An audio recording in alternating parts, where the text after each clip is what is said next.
this time to corroborate those reports and are looking into this further. And so when we do have an update to provide, we'll be sure to do so.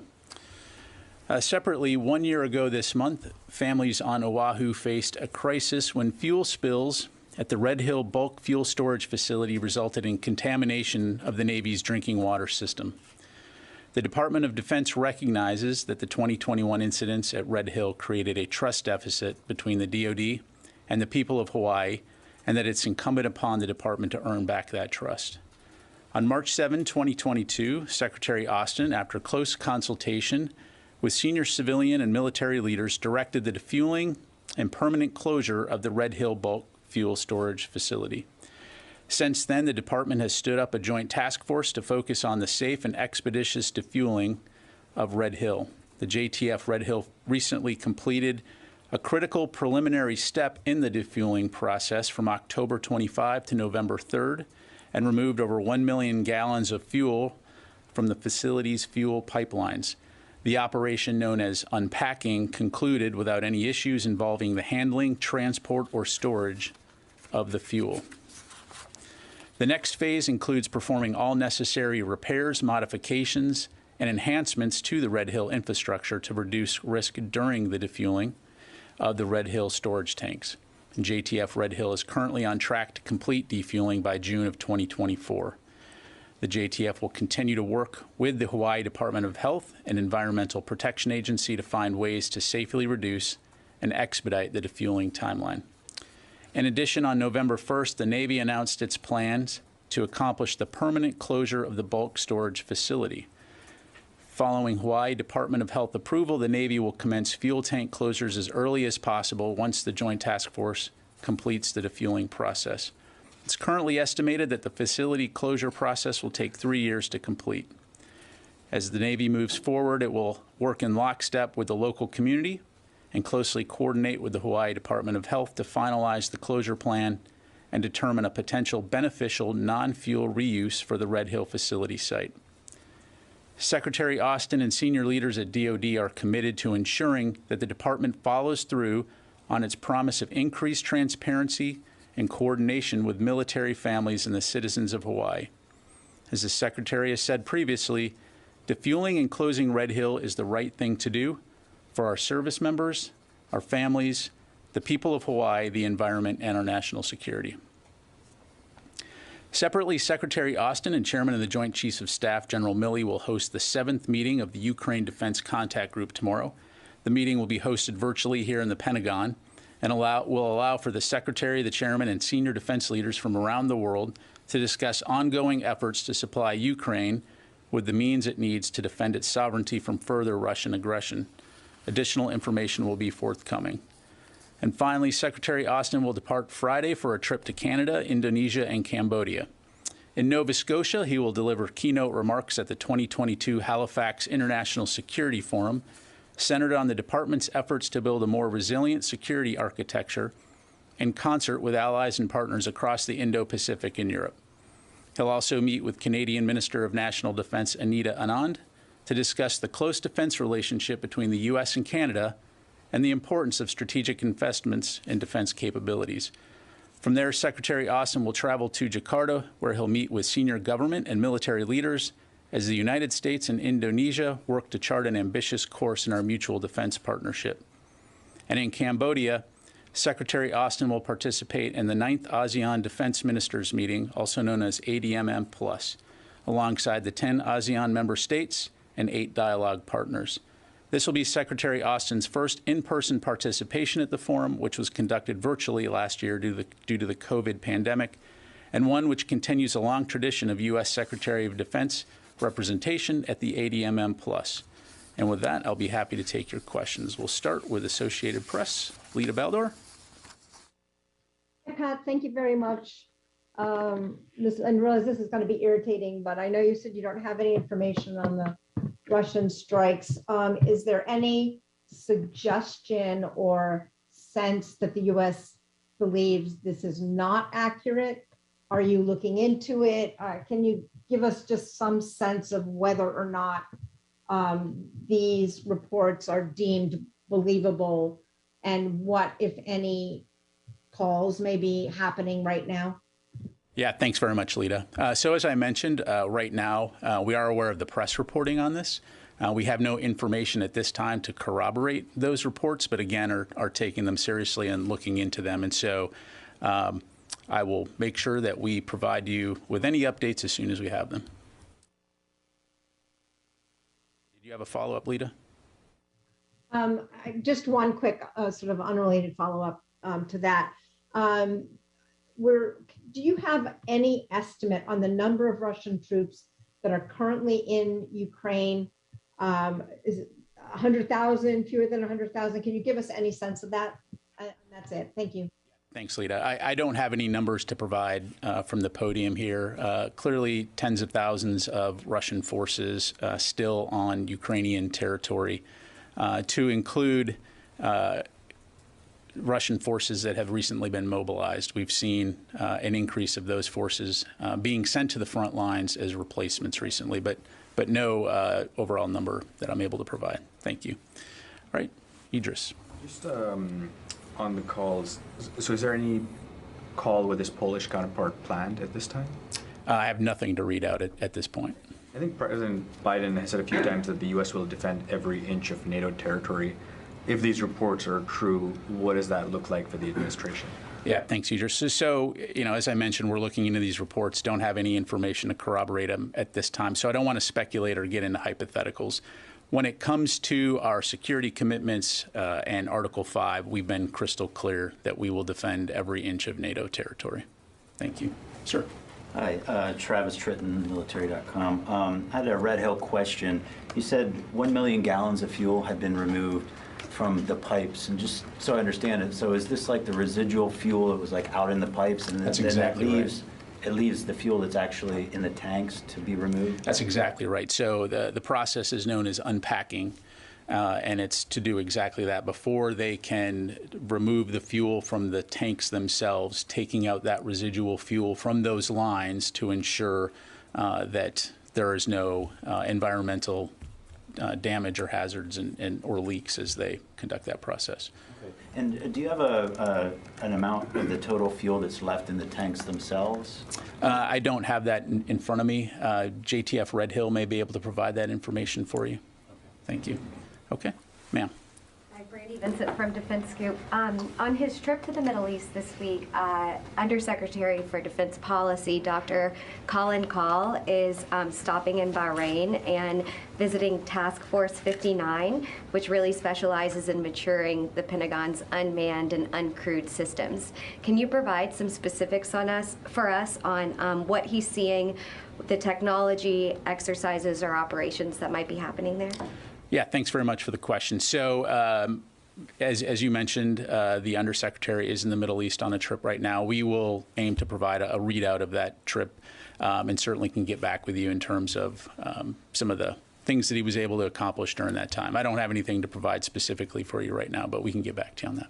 Thanks. And since he is the Undersecretary of Policy, can you tell us a little bit about what he is doing to inform policies while he's there as well? Why there and why him? Sure. Well, it's very common for the Undersecretary and a lot of our defense leaders to travel and to meet with various DOD and international leaders to help better inform the decision-making and the policies of the department. And so this is a long planned for trip, and it provides him with an opportunity to gain insight into the kinds of key defense decisions that we're making here before we make them. So thank you. Can I follow that, sir? Absolutely, Tom. Thank you.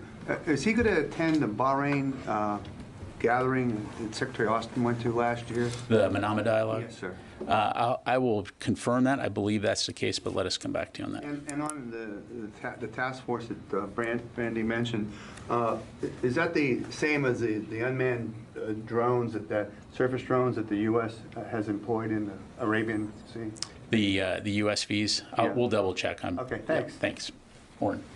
When it comes to Poland, what other information are you looking for to corroborate whether or not this was a missile or missiles that landed in Poland?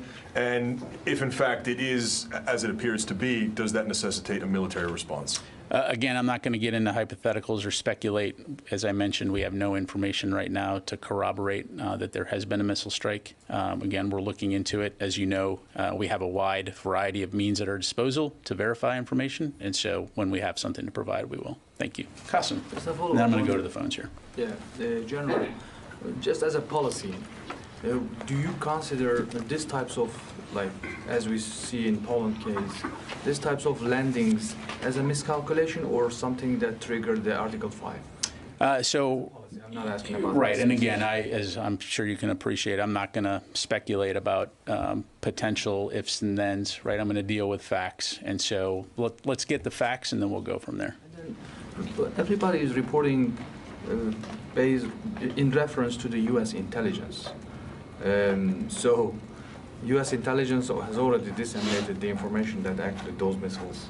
Is that a statement of fact, or are you asking a question? No, I'm asking. I'm saying that isn't it interesting that the U.S. intelligence has and the U.S. military doesn't have? Well, and I'm telling you as the Pentagon press secretary that I have no information to corroborate that, and that we're looking into it. So we'll just leave it there until we can get more information. Let me go out to the phones. Carla Babb, VOA. Hey, Pat, thanks for doing this. Apologies on also asking about the Russian missiles in Poland, but in lieu of these reports, how concerned are you about the force protection of U.S. troops in Poland? Would the U.S. need to adjust its force posture there should these reports be confirmed? Yeah, thanks, Carla. So again, to answer your first question, when it comes to force protection, we always take the safety and security of our troops, no matter where they're serving, very seriously. And so we're very confident in any force protection measures that we take, whether it be Poland or elsewhere. But again, we're not going to get ahead of ourselves here. We're going to get the facts, and when we have more to provide, we will. Thank you. All right. Let me go to Marcin, TV Poland.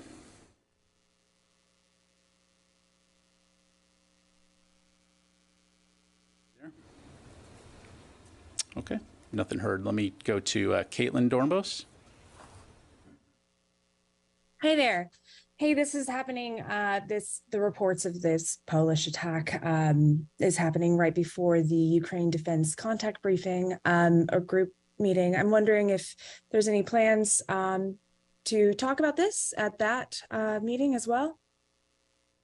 Yeah, thanks, Caitlin. So the contact group meeting will focus on a couple of things. One, our Ukrainian partners will provide an update in terms of a battlefield assessment, what they're seeing on the battlefield, and then the conversation will pivot to a robust discussion on Ukraine's security needs. And so following the conclusion of tomorrow's contact group, we'll certainly have much more information to provide in terms of the outcomes of that. But it should be a good discussion, and again, an opportunity to connect with our Ukrainian partners to see how we can best support them in their ongoing fight against Russian aggression. Thank you. Thanks. Just to follow up on that, so when the last contact group meeting happened, the kind of priority was air defense. Is that still the case now? What's sort of the main thing the U.S. is looking to achieve out of this meeting, if there are any more details you can provide on that? Sure. Well, I'd say up front that in a lot of ways, Ukraine will drive the prioritization in terms of what's most important to them. They're the ones that are on the battlefield, and they're the ones that continue to press the attack in terms of their counteroffensive. And so certainly, as evidenced today by Russia's airstrikes, missile strikes against civilian targets in places like Kyiv, air defense continues to remain a priority, and we'll continue to work with Ukraine on how we can best support them from an air defense standpoint. But we're also going into winter, so we'll be discussing other aspects in terms of what kind of support can we provide in terms of their ground combat capabilities, their cold weather capabilities, and also addressing what we can do to support them from an energy infrastructure standpoint. Okay, ma'am. Yes, is North Korea still transporting artillery to Russia? And if so, have they started transporting other things than just artillery?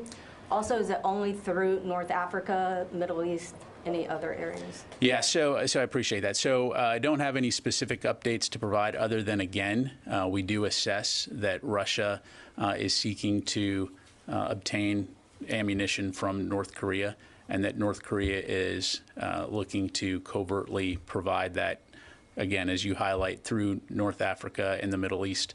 But at this time, that's about as much information as I'm going to be able to provide. And a follow-up, would any of our allies be willing to stop this transportation? It's a great question, but I don't want to speak for our allies. Again, it's something that we'll continue to look at very closely. And again, it's just indicative of the fact that Russia finds itself having to deal with countries like Iran and North Korea in terms of replenishing its own stocks. Contrast that to what you see with the United States, the international community, and Ukraine in terms of the robust defense industrial base that we have at our disposal to support Ukraine in its fight. Thank you. Laura. Thank you. Can you talk about the missile strikes on Kiev today? Was Ukraine able to intercept any of those missiles? So this is something that we're continuing to monitor. It's still very early. We as you highlight, we know that there have been a number of missile attacks. We assess right now that those were launched from airborne platforms, so Russian aircraft. But at this point in time, we just don't have any details to provide. So we'll continue to monitor. Just to follow up, does the fact that the Russians are using their Air Force now, are they using their Air Force now more than they were before? Is that something that is a concern to the department? So I think for the duration of this campaign, Russia has used a mix of capabilities when it comes to its strikes to include surface-to-surface missile systems, airborne platforms, as well as sea-launched missiles. So that in and of itself is not unusual. But in the situation that we're seeing right now, again, we're seeing them employ both ground-based and air-based assets for these strikes today. But again, still early. We're continuing to follow it. Thank you. Sorry, just to follow up, but the department has said that neither side has air superiority over Ukraine. So the fact that they're dropping bombs from airplanes now, does that indicate that that picture may be changing? So the airspace over Ukraine continues to be contested. Again, without going into a lot of detail, I would say that we assess that these strikes are probably being conducted outside of Ukrainian territory. So in other words, standoff types of strikes. Thanks. All right, let me go to the phone here real quick and then I'll come back in the room. Karun, Washington Post. Hi. So I know that you don't want to talk in hypotheticals, but the possibility of there having been either an errant or an intentional strike on NATO territory has been in the back of people's minds for a long time. Can you walk us through at least what steps the Pentagon goes through to try to verify whether or not, this is to try to verify the specifics of what's happening? Like, what is going on now as you try to get more clarity on whether you can or cannot corroborate that these strikes landed in Poland? And also, is this going to change potentially the ask of what the United States makes at the contact group tomorrow at that meeting? Do you anticipate that this changes either the pressure on countries to pony up more military assistance, or the rate at which that military assistance might need to come together? Thanks, Karun. So as far as the contact group goes, I don't want to get ahead of the discussion or speculate, especially since we have no information at this point in time to corroborate the press reports regarding allegations of a Russian missile strike on Polish territory. In regards to your first question, anytime there's a situation, again, we have a variety of methods at our disposal in terms of verifying information, to include contacting allies and partners to gather information. And so, again, we're looking into these reports, and when we have more to provide, we'll be sure to do so. Thank you. Clarifying question. You said you can't corroborate reports of Russian missiles going into Poland. Are you aware of any reports of explosions happening on the Polish side in that area? Again, nothing at this point to corroborate those press reports. And again, at this point, that's what we have, are press reports. Yes, ma'am. How many U.S. troops are stationed in Poland, and how many U.S. troops are at the Polish border with Ukraine? Let me get back to you on that one. Thanks. Pat, can I follow up on that? No, I'm sorry. I already got you a couple times. Let me get some other folks here in the room, and then if we have time, I'll come back to you, Tom. If I could just follow up on the previous question. I know you don't want to speak for U.S. allies and partners in the Middle East and North Africa region. Just wondering if, regarding this North Korean artillery shipment or shipments, just wondering if you can say whether the department has reached out to counterparts in those countries about potential interdiction. So I don't want to get into specific conversations with allies and partners. Certainly, we have flagged concerns about North Korea, and we'll continue to work with our allies and partners when it comes to anything that could destabilize or cause issues in the region. But I don't have any specifics to provide. Sure. And will Undersecretary Call be meeting with Saudi officials during his trip to the region? Let us get back to you on that one. Thank you. Let me go back to the phone here. Sasha from Newsy. Hi, thank you so much. Regarding the Russian missiles in Poland, the hesitancy here to speculate, can you speak a little bit about, fears of escalation here? As was mentioned earlier, the idea of the U.S. defending every inch of NATO territory. Is there some hesitancy here because of the fear of that? Well, I think we want to deal with facts. And so, again, we've seen the press reports. And as I mentioned before I walked in here, no information to corroborate these reports at this time.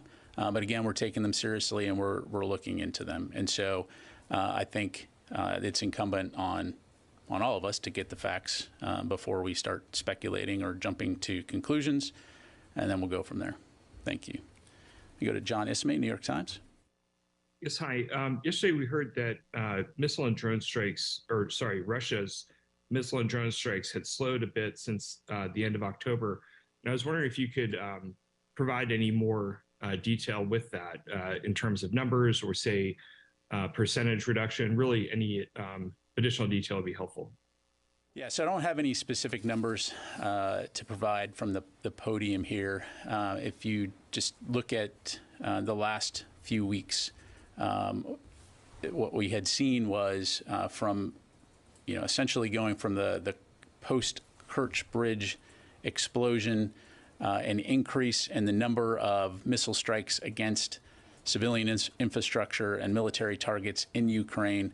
And over the last couple of weeks, since the end of October, those had slowed down a bit. But again, today we're seeing that Russia continues to target civilian infrastructure and is using missiles really as a tool of terror to strike civilians, civilian infrastructure, especially as Ukraine goes into the winter. So again, something we'll continue to monitor closely, but that's really about all I can provide you on that. Thanks. Let me go to Anton from The Economist. Thanks, Pat. Can you say, have you heard reports that the parts of the power grid in Moldova have been knocked out as part of this wave of Russian strikes? And secondly, on the explosions in Poland, how long do you think it would take you to ascertain what the case is, whether it was a deliberate attack, an accidental one, a stray missile going off course, or something hit by Ukrainian air defenses? Thanks, Anton. So nothing to provide on Moldova. In terms of how long it will take to look into these, I mean, we're looking into it right now. I'm sure that many of your colleagues, as will you, are reaching out to the government of Poland as well to see what they may have to provide on this. But again, when we have an update to provide, we'll aim to do that as quickly as possible. All right, let me go to Nick Schifrin, then I'll come back in the room here. Pat, can I go back to Laura's line of questioning? Can you talk more about standoff strikes, the nature of the missile strikes that we've seen in Ukraine today? Can you confirm some of them did attack Lviv, obviously close to the Poland border? Anything unusual about these strikes? And do you have a sense of what the Ukrainians say, which is this is probably the largest number of strikes in a couple of weeks, upwards of 100? Is that a number that you can confirm, give or take? Thanks. Yeah, thanks, Nick. That is not a number that I can confirm at this point in time. Again, these strikes started today. I know that it's something that we'll continue to watch closely. We are aware of the strikes in Kyiv and in other locations. So when we have more to provide in that regard, we certainly will. But again, at this point in time, it's something that we're watching closely. And again, we'll keep you updated as able. Thank you. Quick follow, can you just confirm even that there were strikes that you're tracking in the western part of the country near Lviv? I cannot from here because I don't have a real-time update. But again, we'll try to keep you as best informed as we can. Thanks, Nick. Louis. Last week there was reporting that the United States and South Korea had worked out a deal for the United States to purchase artillery shells from South Korea and then potentially pass them on to the Ukrainians. Has there been any progress in that since the earlier statement that we got last week on that? Yeah, so what I would say is that the U.S. works with a lot of different countries in terms of working with their defense industrial base to identify opportunities to purchase munitions when it comes to not only providing them to Ukraine, but also replenishing one another's stocks. And so I don't have any announcements to make right now, but if and when we do, we'll be sure to do that. Thank you. So there will be an announcement when a deal is concluded. Is that what you're saying? If and when we have something to announce, we'll do that. Thank you. All right, we've got time for a couple more. Yes, sir, and then I'll go to you, Tom. Thank you, sir. Gary Vidal with the Diplomatic Times. Question on the U.S. defense posture in the Horn of Africa. In May, President Biden authorized the Pentagon to redeploy American troops into Somalia. Can you tell us how many U.S. troops have actually deployed in Somalia as of yet, and what are their role? And also on these U.S. AFRICOM airstrikes in Somalia, where are they originating from? Thank you. So as you highlight, the U.S. does have a defense relationship with Somalia in terms of advising and training. In terms of the numbers, I don't have any specific numbers to provide. But again, this is an important counterterrorism relationship. We'll continue to work with the Somali government in terms of addressing terrorist threats like al-Shabaab. Thank you very much. All right, and Tom. Yeah, I just wanted to follow up what you said tomorrow. They may talk about some winter supplies for the Ukrainians. And last week when Sabrina briefed, you mentioned that there was supplies for winter there. Could you at some point break that down for us like you did the first time, what exactly you're sending over? Sure. Thank you. Absolutely. Okay, thanks very much, everybody. Appreciate it.